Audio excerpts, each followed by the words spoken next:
Good evening, everyone, and welcome to the Stratford Festival's Antony and Cleopatra Watch Party. I'm your host this evening, Lois Adamson, Director of Education at the Stratford Festival, and joining us tonight is award-winning actor Yanna McIntosh, who plays the role of Queen Cleopatra in our 2014 production as directed by Gary Griffin. Welcome, Yanna. It's so nice to talk with you tonight. Thank you. Thanks for having me. For those who don't know, Yanna is an award-winning theater, film, and television actor. She's worked across Canada and the United States, including more than 10 seasons with the Stratford Festival. Yes, more than 10, yes. We'll focus our conversation on your experience playing Cleopatra, as well as some of Shakespeare's other women. So for those who are less familiar, Antony and Cleopatra is a dichotomous piece. It's one of Shakespeare's finest tragedies. He wrote it around the same time as he wrote King Lear and Macbeth, but it's also filled with a kind of comedy and positivity in a way that not all of his tragedies are, and some of his most beautiful poetry we find in this play as well. It's a story written by a mature playwright about two characters experiencing change and exploring second chances in their life and in their love with one another. At the beginning of the play, we see a world divided. So we see Rome and we see Egypt. And in some ways, Rome and Egypt are embodied in the two titular characters. Yanna, I'm wondering if you can talk a little bit about who Cleopatra is at the beginning of the play. I think at the beginning of the play, we do see the two separate states, and it starts with Antony and Cleopatra in Cleopatra's court. They are playing, they're jousting, they're vying with each other. I find it interesting that it seemed to be playing this strange little show me how much you love me game. You get a sense that it's a place of sensuality, a place of sexuality, a place of play. It's almost like a retreat or a great big romper room for these people. And you get that impression very strongly when the emissary from Rome comes in, and it's like, okay, mom's in the room or dad's in the room, and all the fun is over. So you see Egypt set up as this exotic kind of playland, and then Rome is represented by clothing, is represented by business and responsibility and get to work and propriety. Antony seems to be shirking all of that or wanting to forget about all of that. And, he's being happily supported in that by Cleopatra when we start the play. Mm-hmm. How does Cleopatra change him, do you think? Or does she?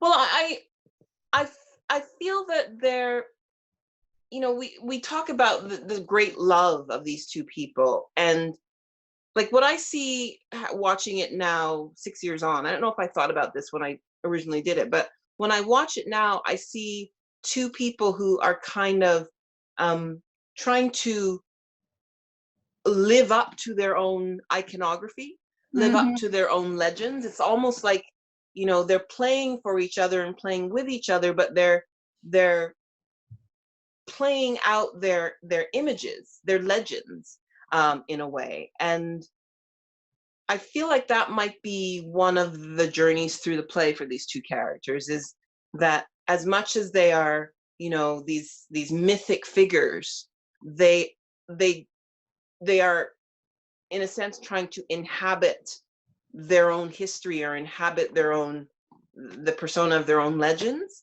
And I think maybe one of the journeys through the play for the characters is to become themselves, become, in a way, mortal, in a way more human, in a way more able to actually love. Yeah, as they inhabit their own mythologies. Yeah. And Cleopatra is a queen. She's this goddess, but we do see her become more vulnerable to jealousy, to passion, to insecurity, in the way that all of us do when we're in love. Well, I think that we see that in the beginning too. I mean, I think that, you know, a lot of the things that go wrong for them come from a lack of ability to trust in their love or trust in each other. You know, there's the scene we talked about in Act 3. Antony goes back to Rome and goes to war, and there's a debate about should he fight on land or should he fight on sea, and it seems to be that Cleopatra has persuaded him to fight on sea, and despite all what his other soldiers are advising him, and he pursues that, and then in the middle of the battle things start to go wrong, and she turns tail and goes back, retreats, and he follows. Mm-hmm. And that is a huge turning point, a huge mistake and a huge turning point for them in their battle, but also in, I think, their relationship. In the beginning, they are more susceptible to that, and one of the journeys through the play for them is to find out what it takes to actually really be in love, to actually be trusted. So that turning point in Act 3, when, you know, things have all sort of gone up in smoke, she's taken her boats back, he's followed her, and they have the big blow up, and she says, I didn't know that you would follow. And mm-hmm. He's like, of course I would follow you. You must know, you know. And I think that for Cleopatra is a major turning point, where she finds that ability to trust, where she recognizes that this is not playtime, and that there's more at stake mm-hmm. than just, you know, another crazy love. This is for real. Right. We also see, sort of speaking of that game playing, we see that throughout in that exchange of power or of more traditional gender roles, both in the way that they are with each other, but also in the way that people speak about them. Mm-hmm. What does that tell us about the quality of their relationship, but also the world in which they find themselves? That characteristic that you identify as the whole gender exchange, I think that's something that I hear more about from the people who are trying to characterize them negatively. Mm-hmm. It's a way of belittling or, you know, downgrading what is going on in Egypt. So there's all this hearsay about how decadent and how, you know, twisted they are in a way back there. And I think that there is definitely more fluidity in the Egyptian court. In a way, maybe they're more ahead of their time than mm-hmm. the Roman world, in that there's more flexibility, more fluidity between what men and women can do. And, you know, there's a lot of joking, a lot of ribaldry about sexual roles and eunuchs and all of that. But you know, even though in her court she is very much the queen and very much the leader, there's more play between her minions, if you will, than that would be allowed in say Rome, for example. Yeah, you see that togetherness, that relationship feels so much richer. Yeah, definitely. I mean, she definitely will pull rank if she's mad, and they know that, but there's just more flow. Yeah, it's fully realized, and there's that movement. You feel mm-hmm. that movement. You mm-hmm. see it on stage. Mm-hmm. She is the leader of Egypt. Mm-hmm. So, and that's the argument with Lena Barbas in Act 3, is she wants to lead her army. She perceives that is her job. In Rome, perhaps they don't have a female leader and they can't envision it, and so then there's this criticism of, you know, oh, you know, we're women's men.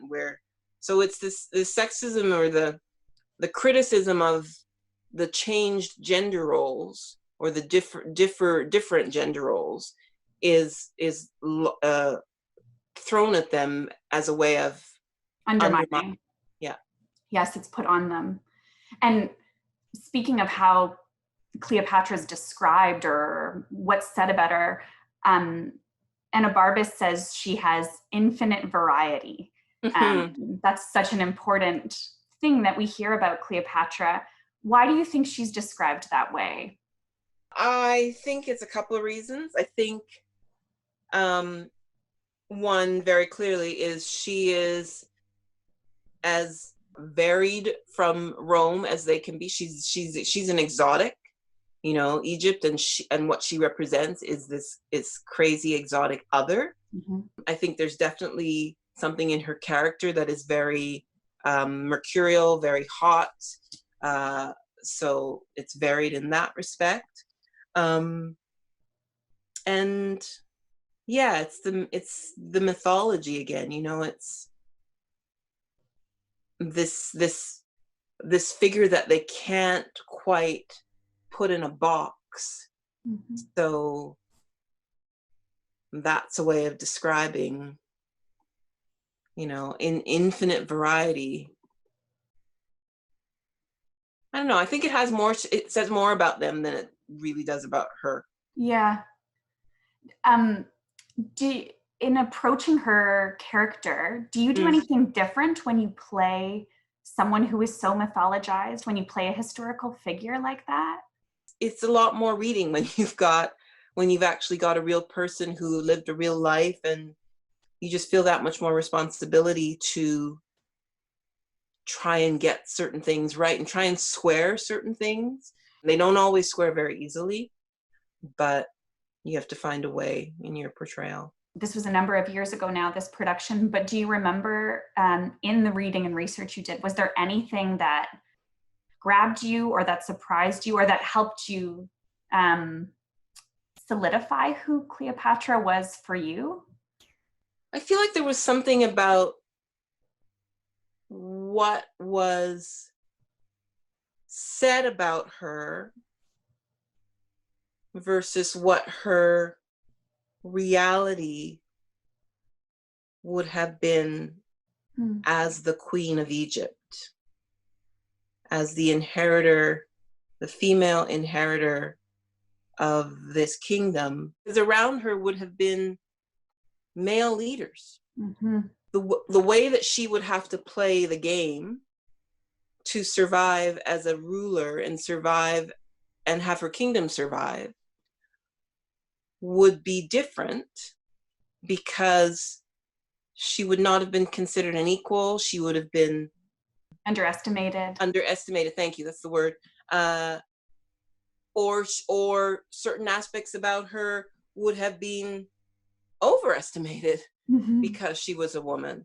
So I think that was something that, as I reflect on it now, that was something that stuck out to me. It's that, yeah, she's got to deal with the Pompeys, she got to deal with Caesar, it's all these men and her, and she's responsible for the country. She's the only woman responsible for the country. And it just makes the game different. Yeah, the rules of the game are so different for the her. rules of the game are so different, and I think to a certain extent she tries to play her own game with those guys, with what, those are the cards she's dealt, and that's how she plays it. And as you say, as a woman responsible for the country, she's always playing the long game. Yeah. You've been in other productions of this. In 1993, you were in the Stratford Festival production just a little while ago. Just a little while ago. Yeah, and you played... Only the last century. You played Iris. That's right. When Goldie Semple was playing Cleopatra. What do you remember of that production? What was your experience of the play then? That it was massive, that I didn't understand how Goldie did it. I mean, I had such enormous love and respect for Goldie. She was the most generous actress that I could have had in that role, as Cleopatra. And She was very generous to me and to Alison Seeley Smith, who played Charmian. And yeah, I think I had a little girl crush on Goldie back then. I felt like Iris. I would have died for her. I would have done anything for her. And you know, back then, I don't know that it was a different world. We've been through a lot of change very recently in those decades.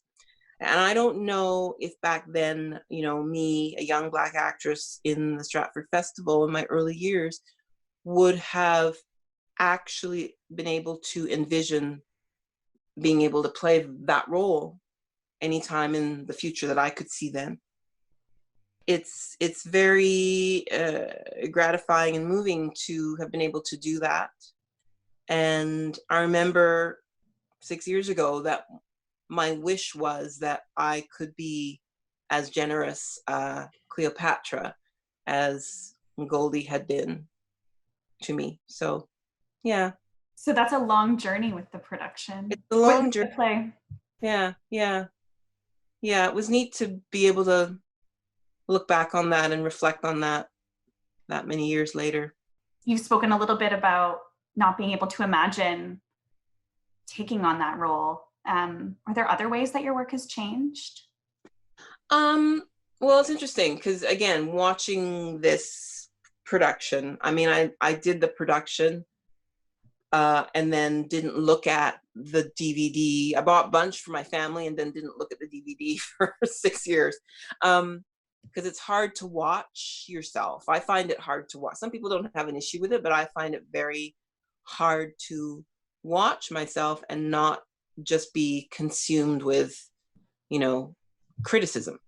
But I think as you get older, as one gets older, one just has that many more real life experiences to draw on. The stuff that you have available to you emotionally just becomes, you have more, it's more vast and it's more deep.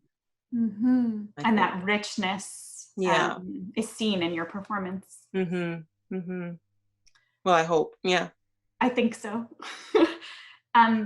You've played other Shakespearean queens. You've played other of Shakespeare's women. Is there a role that you've loved playing the most? Well, this one was pretty fun because, you know, it's interesting. She's pretty big for a Shakespearean woman, but it's not without its twist, because there's a large part of the play where she is really quite reactive. Like, we're not seeing her thought or seeing or hearing her thought processes as we are seeing Antony's and Caesar's and all the other men.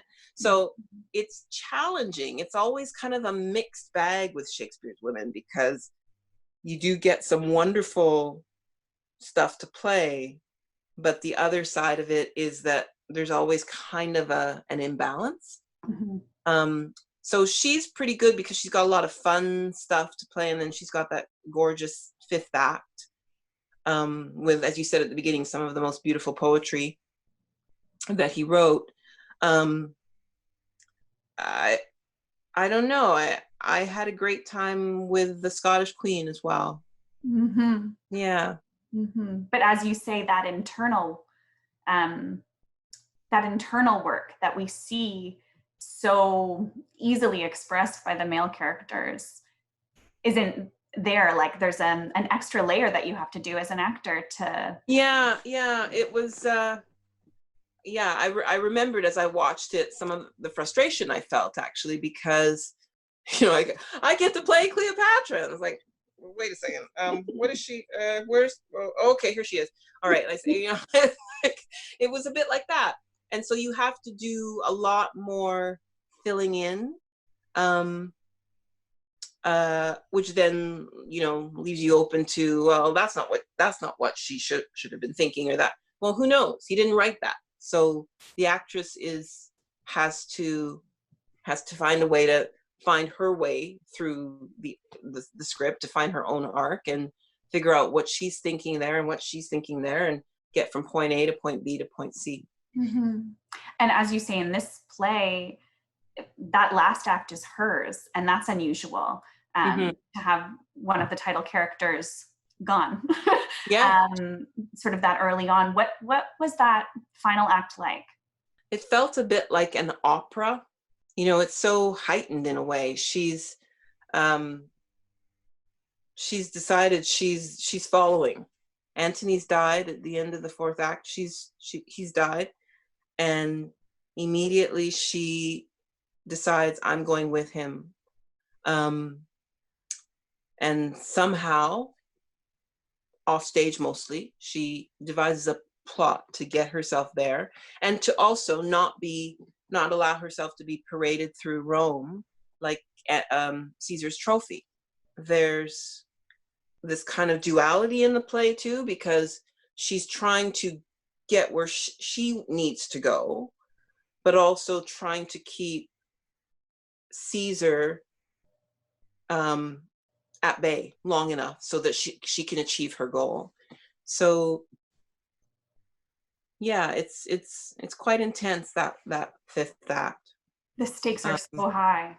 The stakes are extremely high because she wants to get there. She wants to be with Antony ultimately in the afterlife, and she can't have anything get in her way. I think that's an okay place to stop. Sure. Is there anything that we didn't cover that you want to make sure that we do? I wanted to just say there was this comment, there's always a comment about the great love story. And I mean, it sort of relates back to what I was saying about, you know, in the beginning, their love seems kind of immature. It's like, prove to me how much you love me, do this, and I think something that came up before was this idea that, you know, as you get older, the way you look at love is different. But in many ways, you're the first love and the last love could be equally as devastating, because it's your last love. You don't necessarily know it's your last love, and if it is your last love, you don't know if you're going to get another. You're going to have to get time for another love. So what you think of as your final love is also as heart-wrenching as the first one can be. That was the only other thing. No, that's really interesting. And I think that's interesting too, to think about the fact that you know when your first love is. It's clear. That's right. But your last love, you don't necessarily know it's your last until it is. Yeah, until it is and nothing comes, or until it is and you know you don't want anything else. Yeah. And I think this is the case for Antony and for Cleopatra. You know, once he goes, there's nothing else. She's not hanging around anymore to see what game she can play and get another love and get another one going. She's done. Mm-hmm. Yeah. Mm-hmm. And we see her walk toward that in that last act. Thank you so much, Yanna, for your insights and thoughts into the play. I know I speak for everyone when I say it's been a true pleasure. And thank you to our audience for joining us for these pre-show insights into Shakespeare's Antony and Cleopatra. We hope you enjoy the film. Thanks a lot.